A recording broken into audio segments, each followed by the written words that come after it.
job, brother. This is Scott. I'll let him introduce himself. Welcome, Scott Gillis. Appreciate it.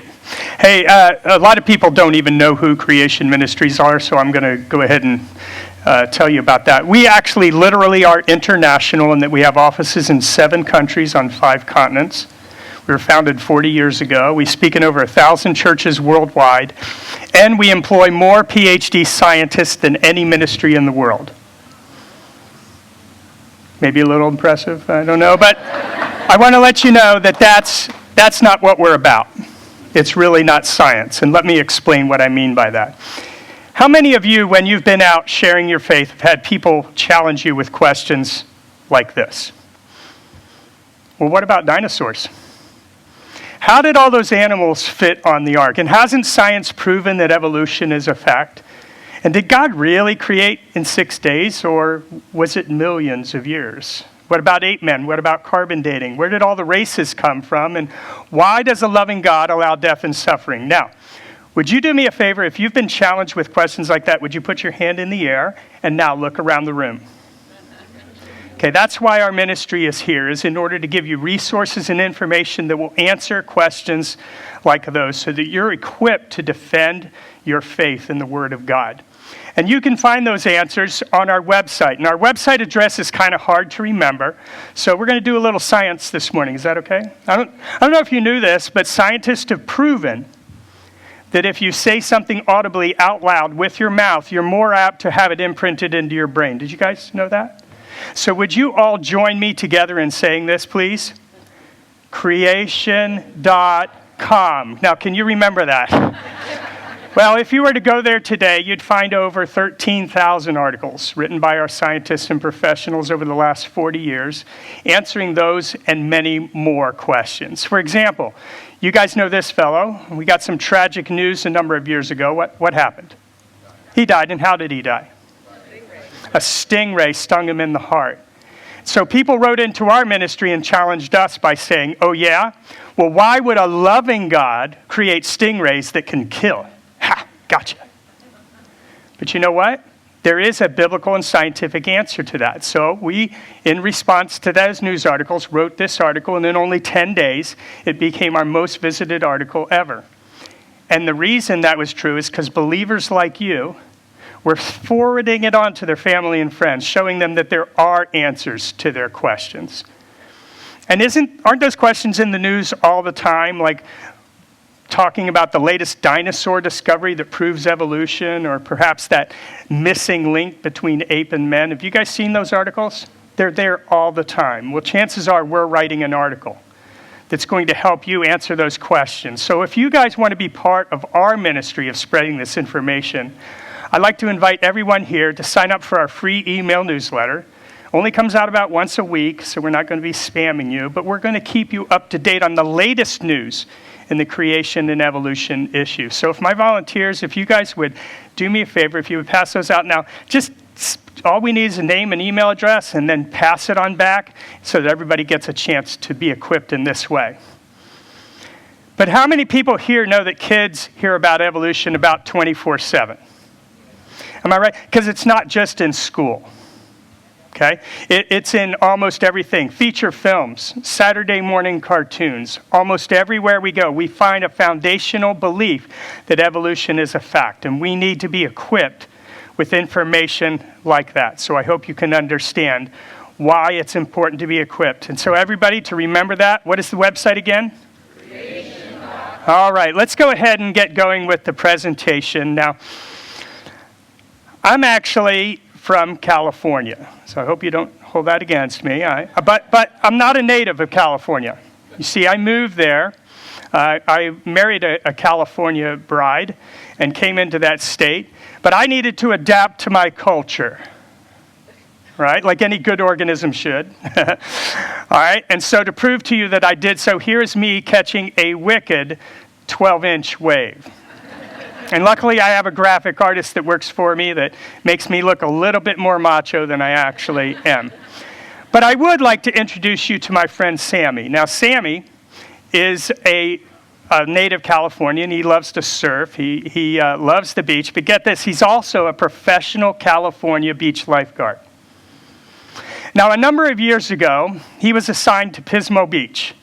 However, it was his day off, so he took his quad out and he was riding up and down the sand dunes all day long and enjoying his day off. But as the sun hit the Pacific Ocean, he knew it was time to ride back and go back to camp and rest up for his next day's work. However, when he came to this very spot on the beach, there were a dozen people in the darkness yelling to get his attention. So what he did is he rode up to them, turned off his motor, and he found out why they were excited. Because you see, there was a surfer that was 100 yards off that had lost his board, but he was being pounded by waves with 8-foot faces, picking up his body and throwing him into lava rock below, and he was severely lacerated from head to toe, screaming in pain and asking to be saved.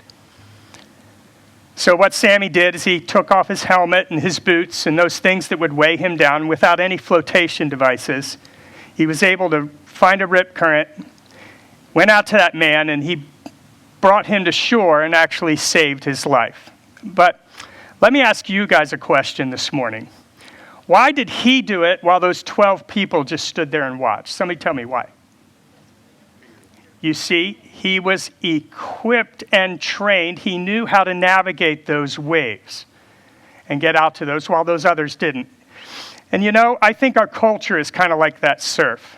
Those waves are like those questions that we were just talking about and many more that people challenge us with in regards to our belief in the Word of God. And those waves are pounding on people. Questions like, is there a God? Does he love me?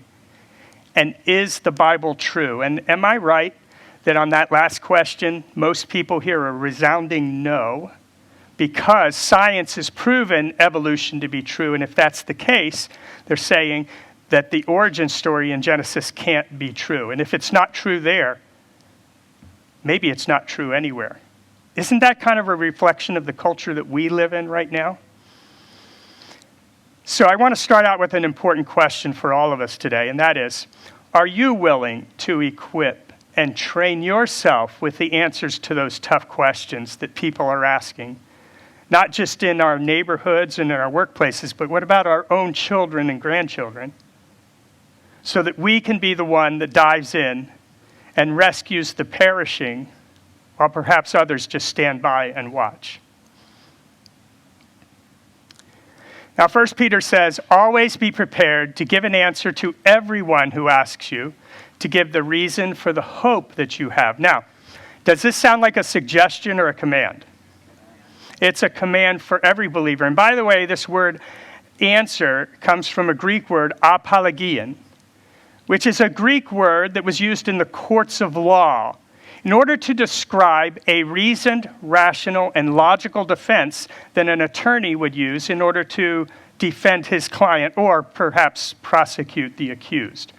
So, in this command, are you always prepared with a defense for your faith, including in this area of evolution and creation, which is the biggest excuse that people use in our culture to not even consider the Bible as being the Word of God in the first place.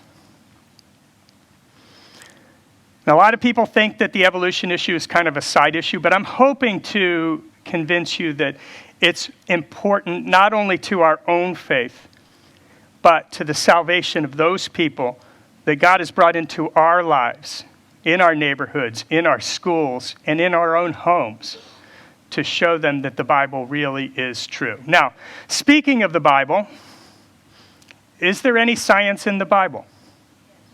Well, actually, in the very first chapter of the Bible, Genesis chapter 1, there's a phrase that's repeated 10 times.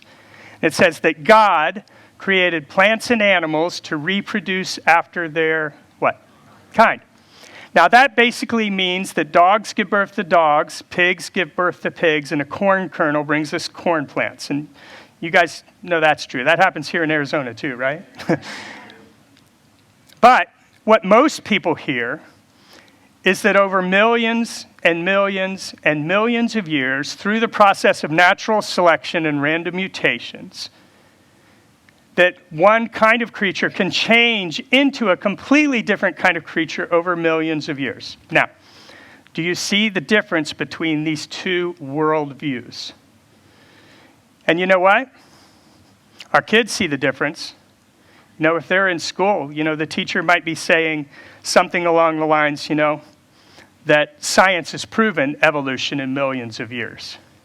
And that, if you want to believe in your Bible, that's okay. You can do that. But what we're going to talk about in class today is science. So, do we have a reasoned, rational, logical defense for those ideas? And if we don't, what's going to happen? Perhaps you've heard the statistics that 2/3 of children raised in Christian homes by the time they get to be the age of 18 are leaving the faith. Have you guys heard that? I mean, that's pretty humbling, isn't it? And of course, we're talking about somebody else's kids, not ours, right? Now, to be fair, other organizations have done their own surveys and come up with completely different percentages of those leaving the faith. But let me ask you a question this morning. Which percentage would be acceptable to you and your family? I mean, if you had a wound and you were losing half of your blood, would you do something about it?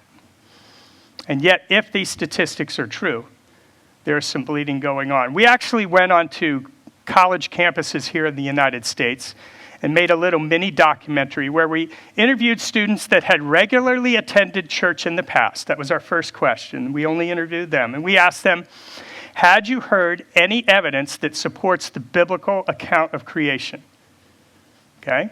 And for those people that said that they had, we asked them if they believed in evolution and creation. And they said they believed in creation. Unfortunately, there were only 5 students that said that.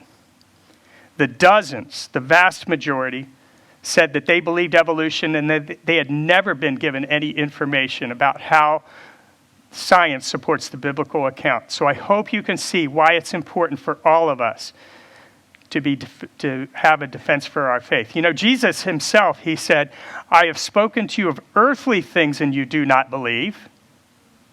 Then why should you believe when I talk of heavenly things like the gospel? Because see, if the Bible's not true there, how do we know where it is true? You see, the entire Word of God is true. And I've got exciting news. Science backs that up. And we can be equipped with a defense in that way. That's why we're here today. That is why we do employ more PhD scientists than any ministry in the world. Not to be all intellectual, but to give you an easy-to-understand defense that you can use in your families and with your friends. Now, how many people, I don't know how often you guys talk about science in church. I seem to do it about every week or so. But I'm going to talk about science today, but I'm going to make it really simple for everybody to understand. In case you didn't like it in junior high, don't worry.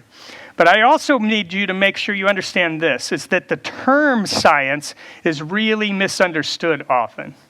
Because you see, there's really 2 different kinds of science. You see, on the one hand, what we have is what's called operational science. Do you guys remember using the scientific method maybe when you were in high school?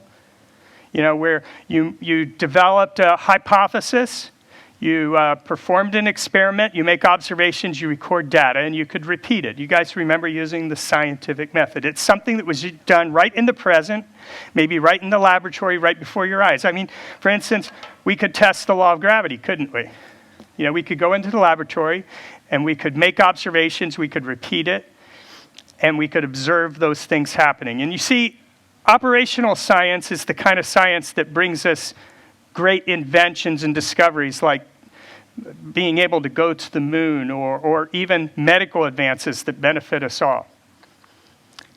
However, when we're talking about evolution, or for that matter, anything that happened in the past, did you know it's not this type of science? You see, what we're talking about there is historic, or what many call forensic science. Now, let's say in the same way someone believes that a fish, over millions and millions of years, through the process of natural selection and random mutations, added information to its genome so that one of its offspring eventually sprouted new limbs that were able to allow it to walk up onto land. Okay, now, if you believe that were true, can you do an experiment to show that's true? No. Can you observe it happening? No. Is it repeatable? No. You see the difference here? You see, now, here is a fossil, okay? And let me ask you this. Does this fossil exist in the past or the present? Okay, wait. I heard different answers there. Let me see if I can clarify the question. Does this fossil right here, this one that I'm holding in my hand, does this fossil exist in the past or the present? It exists in the present. It's right here. And we can observe it, and we can understand what it's about.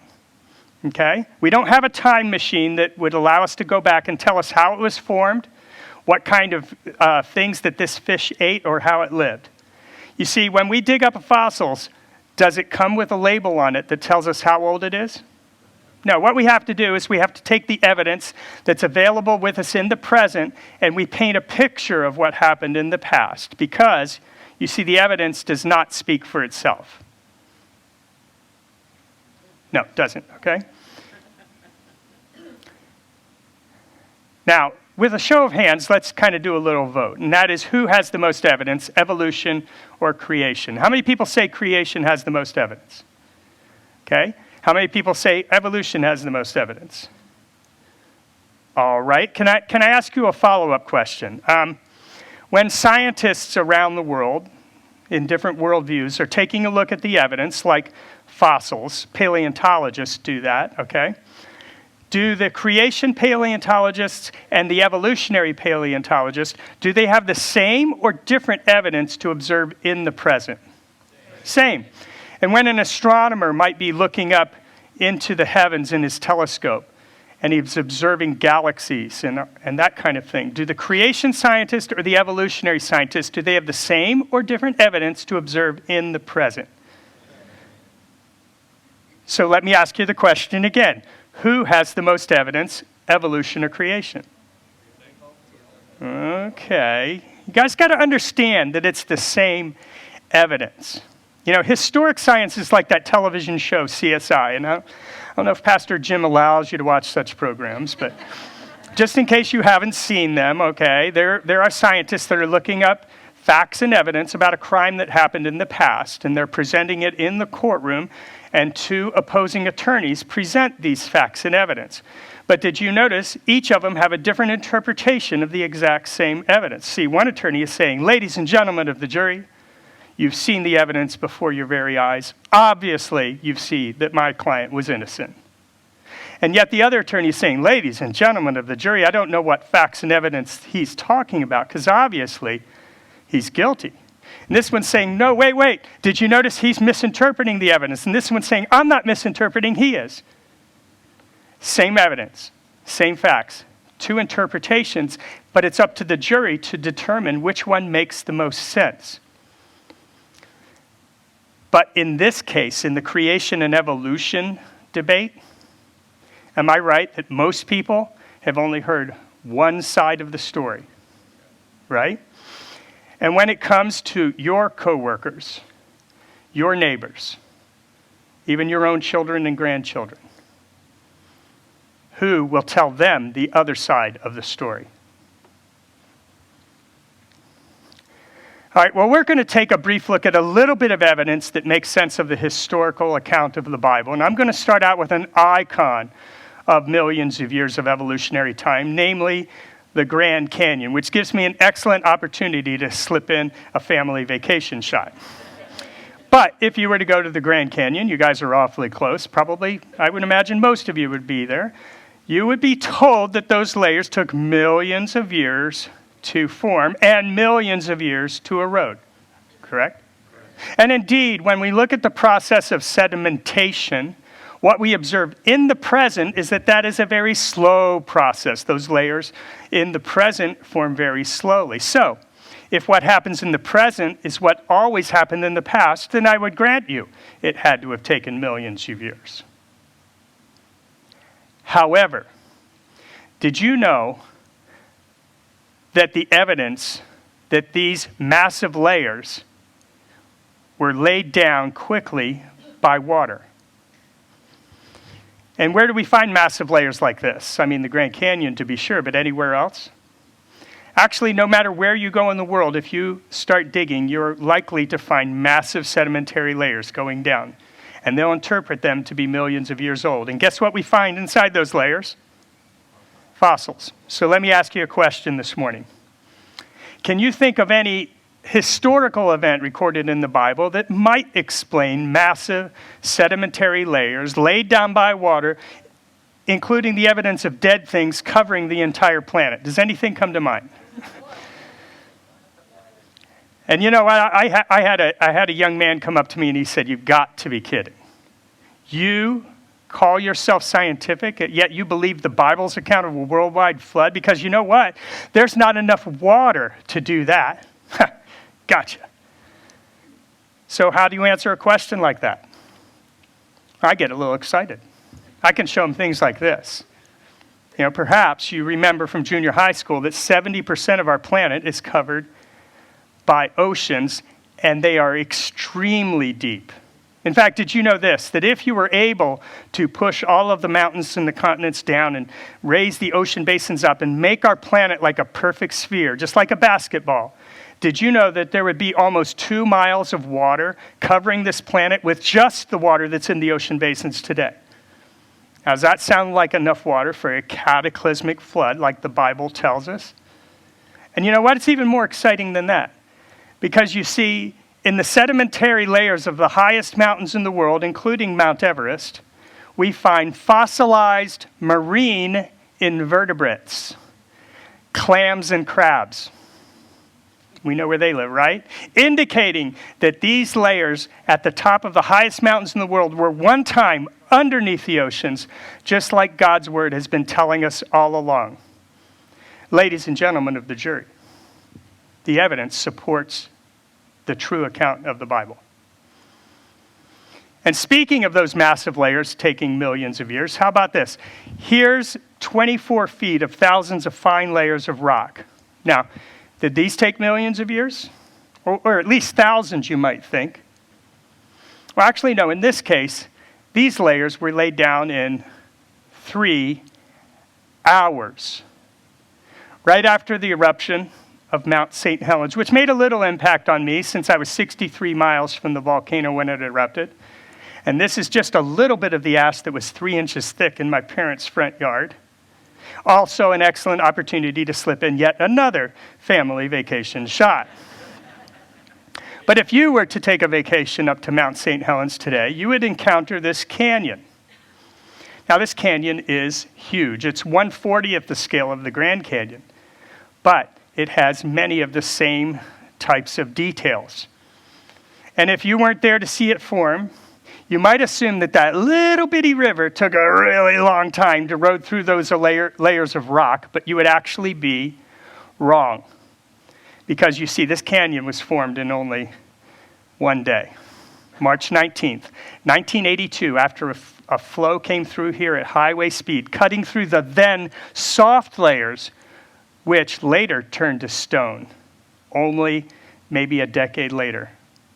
Now, does that remind you of anything else we've seen before? So, ladies and gentlemen of the jury, you see the evidence. It does not take millions of years to form those layers. Now, speaking of fossils, that same young man that challenged me, he said, "Now wait, you guys say you believe in the Bible, and you know there's fossils, but everybody knows it takes millions of years to form a fossil." Ha! Gotcha. So how do you answer a question like that? Well, again, I get excited because we can talk about where fossils come from. Now, if you were to open up a science textbook or perhaps go to a museum, you would find an explanation kind of like this, where Mr. Dinosaur dies and maybe sinks to the bottom of the ocean, is slowly buried over millions and millions of years. And then through the process of permineralization, over millions of years, his bones are turned to stone until one day, through an erosional event or perhaps a paleontological dig, scientists discover their bones. Now, I will admit at one time that made sense to me. But is this what we observe in the real world? You see, a number of years ago, I took my daughter when she was young. I took her to Walmart, and I bought her 2 goldfish, and she quickly named them Romeo and Juliet. That was on a Thursday. 2 days later, 5 a.m. Saturday morning, I hear her yelling from her room, "Daddy, Daddy, come here, quick, quick." And I came into her room and she said, "Look, Daddy, Romeo is kissing Juliet." And being a more objective observer, more scientific than she was at that age, I took a closer look and said, "No, honey, actually Romeo is eating Juliet, I'm afraid." Poor Juliet. And if any of you have fish tanks at home and one of your precious fish die, where do you find it? It's going to be floating on top. If you don't believe me, you can do an experiment this afternoon. Just get a drop of cyanide, put it... No, don't do that. Don't do that, because this is what you're going to get. And is it true that when we're watching a high-definition documentary about the wonders of ocean life, that when the cameras come down on the ocean floor, do we see thousands, if not more, sea creatures lying there waiting to be buried over millions of years? No, that's not what we see at all. You see, so if I wanted to make a fossil of my daughter's remaining goldfish, what I had to do was sneak into her room in the middle of the night with a shovel of concrete and throw it in there real quick. I didn't do that. I'm not that mean. But that's the kind of thing. We need a sudden, rapid burial in order to have fossils. Scientists know this. So do we have any evidence that supports this idea of a rapid burial? Well, how about this? Here's a fish that was buried so quickly it was caught right in the middle of having lunch. Or how about this? Here's an ichthyosaur in the process of giving birth. Now, ladies, I've heard stories of long labors, but really, millions of years? How about this? Here's a hat that was buried for only 20 years. You might say it evolved from a soft hat into a hard hat. Or here we have a bag of flour turned into stone after it was buried in only about a decade. And in this case, here we have a teddy bear that was turned into stone in only 3 to 5 months. Ladies and gentlemen of the jury, do you see the evidence? It does not take millions of years. You see, the scientific evidence supports the historical account of the Bible. Okay, now I just want to pause real quickly here and ask you an important question. Those examples that I just shared with everybody here this morning, were they easy to understand? I mean, was I talking over anybody's head? You guys understood those, and I just want to encourage you that you can understand this information and share it not just with your kids and grandkids, but what about your neighbors that don't know Christ, that believe that evolution is how we got here? What about our coworkers? It's a kingdom matter, and each of us are required to have a defense for our faith. Now, I do want to address something, because I've heard this, and maybe you've heard this idea before, that a lot of believers will say each day in Genesis represents millions of years. Have you guys heard that idea? Okay. And so the question is, would that make any impact on important doctrines of the Bible if that were true? Well, let's take a look at that for a moment, can we? You see, you know those historical genealogies that are throughout the Bible, right? And God must have thought they were pretty important. You know, it traces Jesus all the way back to Adam. We know all those generations. And in the Old Testament, it says that so-and-so was sold when his son was born, and he was sold when his son was born, and he was sold when his son was born. You can actually do some mathematics and add up those ages, and you'll get a reliable time span from Adam all the way up to Abraham. Now, does that make sense so far? Now, after that, all those people in that lineage are linked to historical events that the Bible clearly tells. You remember how God's always telling us in the year of King so-and-so this happened, and then this year this happened, right? God must have thought time was pretty important, but you know what? We can actually do some calculations and some simple mathematics, and we'll actually get a reliable time span from Adam all the way up to Jesus. We know how long it was, okay? So if that is the case, let me ask you a question. If you believe that millions of years can fit into the Bible, can we squeeze them between Adam and Jesus logically? No. So you know what a lot of people do? They say that each day in Genesis represents millions of years.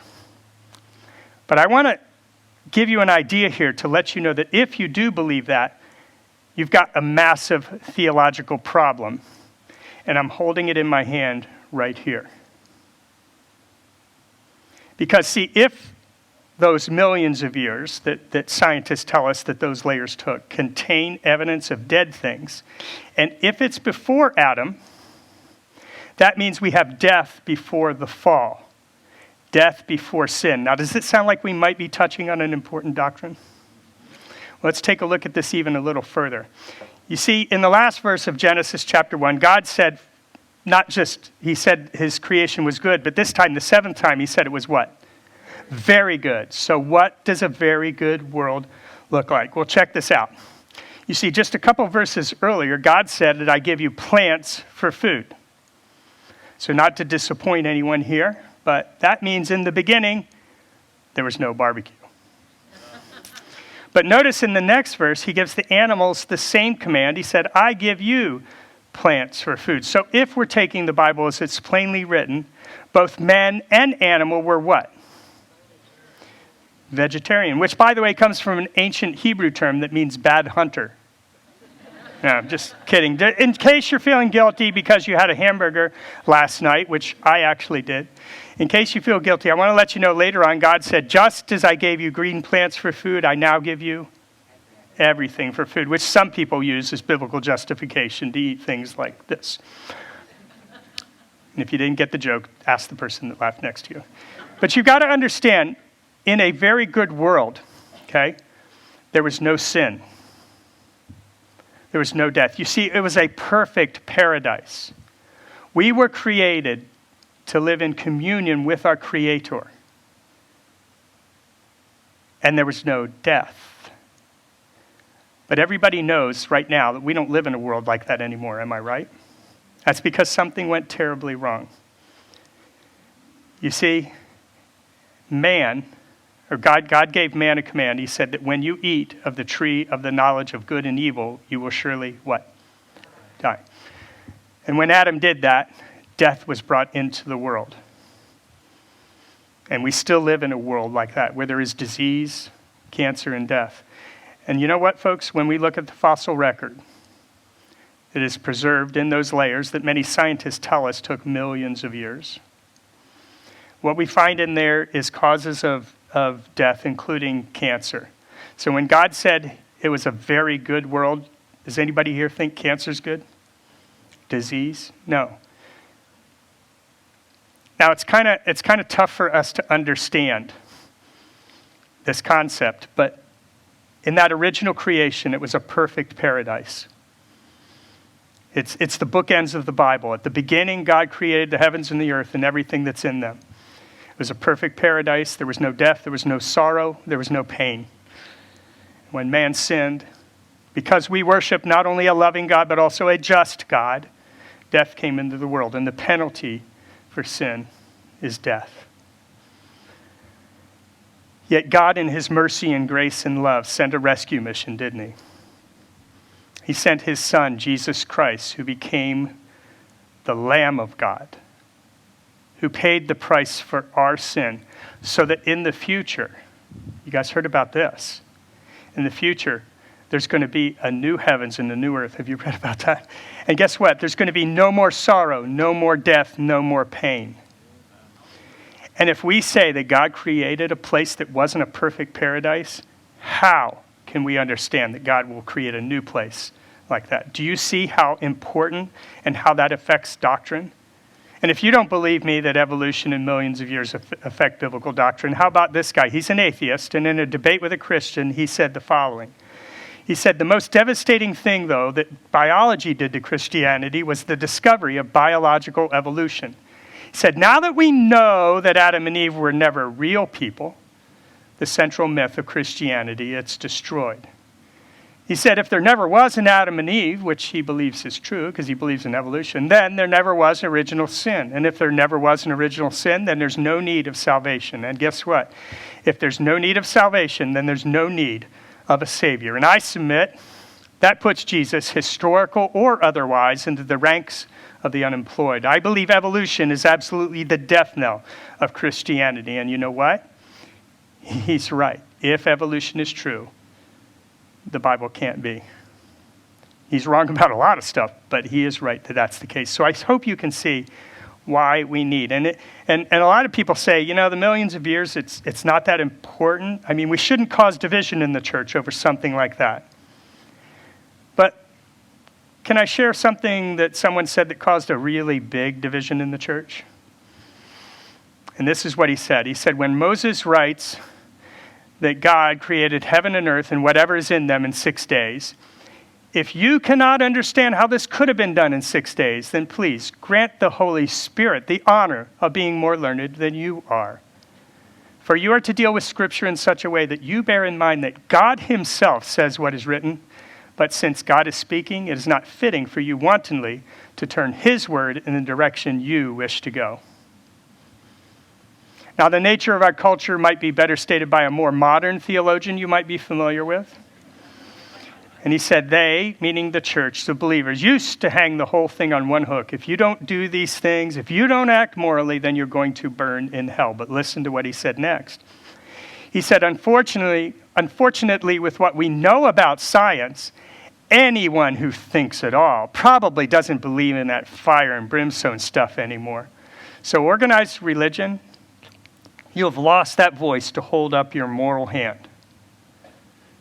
Have you ever heard anything like that before? He's basically saying now that science has proven that the Bible's biology, geology, astronomy, and history are wrong, then that means that the morality, which is contained in the same biblical text, is therefore also wrong. So you Christians, you have no right to tell me how to live my life. You can believe what you want to believe, and I'll believe what I want to believe, and we'll just coexist, okay? I mean, that way you'll be okay, and I'll be. Wait, will I be okay if I believe this?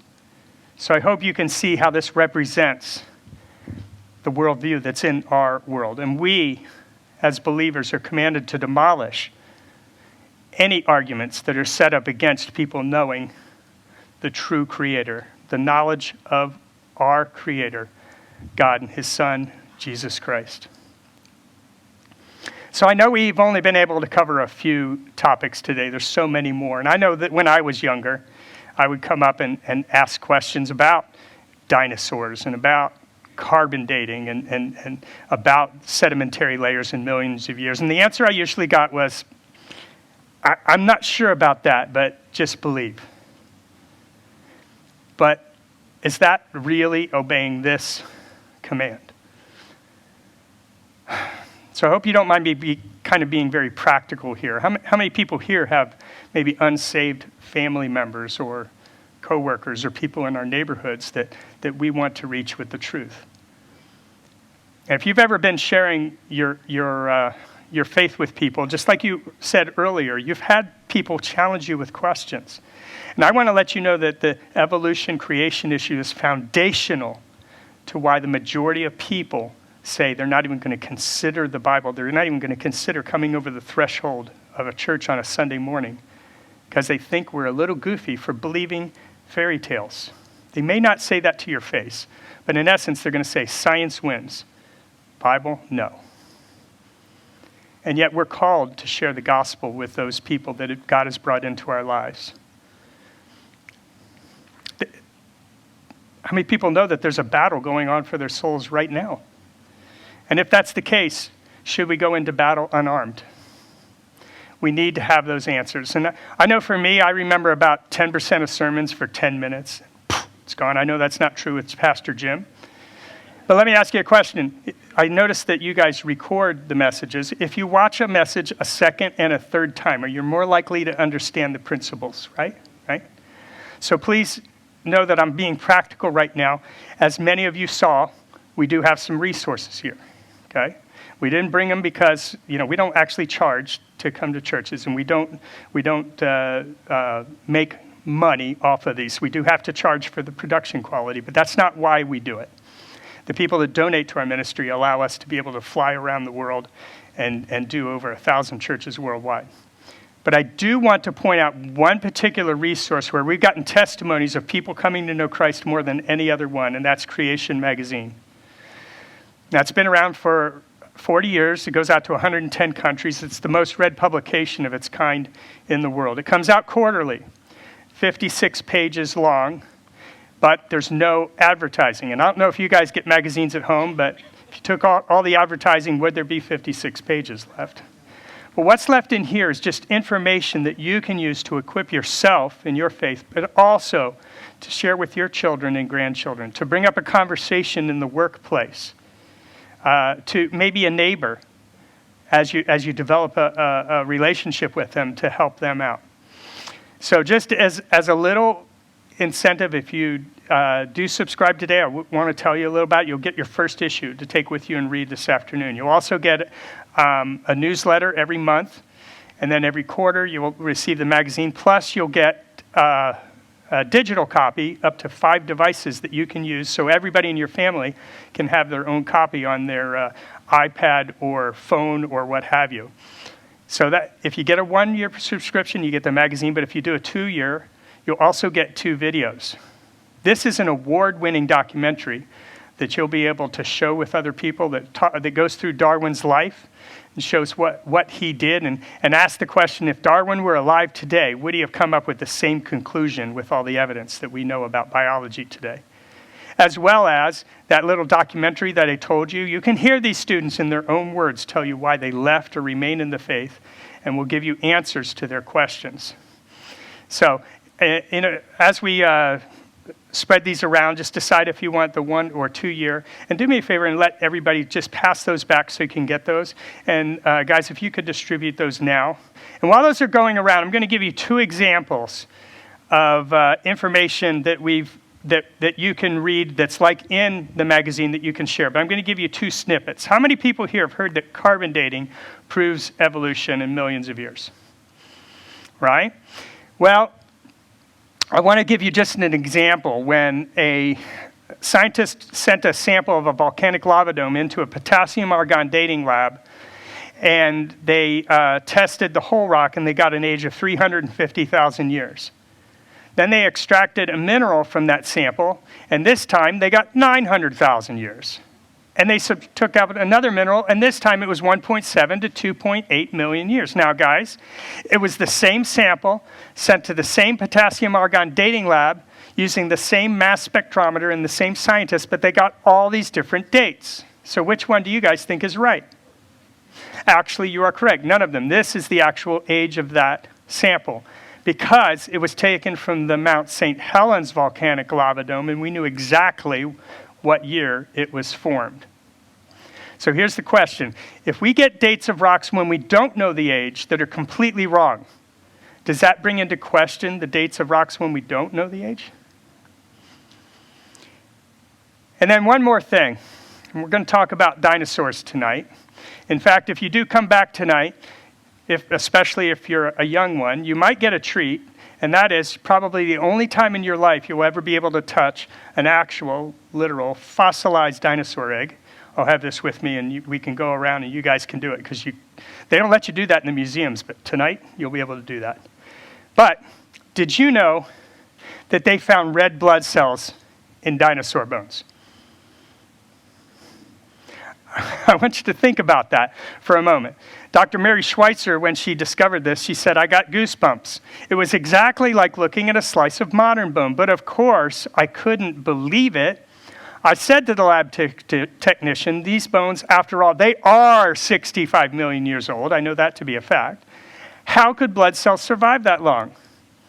And you know what? That's a very good question, but it got even more interesting later, because, see, they dissolved the bony matrix, and they found unfossilized, soft, fibrous tissue, including transparent blood vessels, and this tissue here in the very first discovery. So let me ask you guys, does that look 65 million years old to you? That was only one time. In this case, the experiment has been repeated dozens and maybe up to 100 times. Keep finding it. And this is what she said. She said, "It was totally shocking. I didn't believe it until we'd done it 17 times. Guys, do you remember when we were talking about operational science? It's done in the laboratory right before our eyes in the present, and it can be repeated. She repeated it, and she said she couldn't believe it. And you know what? I don't blame her. Because sometimes our worldview is ingrained us so much and we've never heard the other side of the story, that we can't believe it. That's why we need to equip ourselves with the answers to those questions. So if you've benefited from what you've heard today, do spread the word. If you happen to be from another church, I have a couple pastors' packs that I would love to give you that you could give the pastor so we could speak to even more people.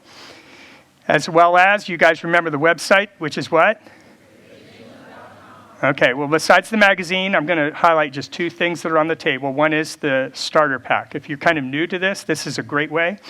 It includes the Answers book, which answers the 60 most asked questions in an easy-to-understand way, including my favorite question, where did Cain get his wife when he wasn't able? It also includes Refuting Evolution, which is the best-selling creation book of all time. Also, I think the best thing that we've ever developed in our 40 years of history is this documentary, which has won awards, called Evolution's Achilles Heels.